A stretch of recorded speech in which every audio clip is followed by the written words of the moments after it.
21 વર્ષીય યુવતીએ 17 વર્ષીય સગીરને ભગાડ્યો હોવાનો આરોપ। બંને ઇન્સ્ટાગ્રામના માધ્યમથી આવ્યા હતા સંપર્કમાં। બંને ઝડપાયા સુરત રેલવે સ્ટેશન પરથી।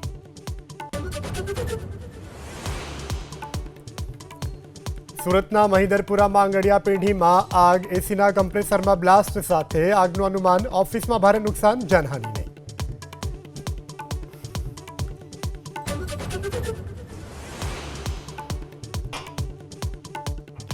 केंद्रीय कैबिनेटની બેઠકમાં મોટો નિર્ણય, જળ જીવન મિશન 2.0 ને મંજૂરી।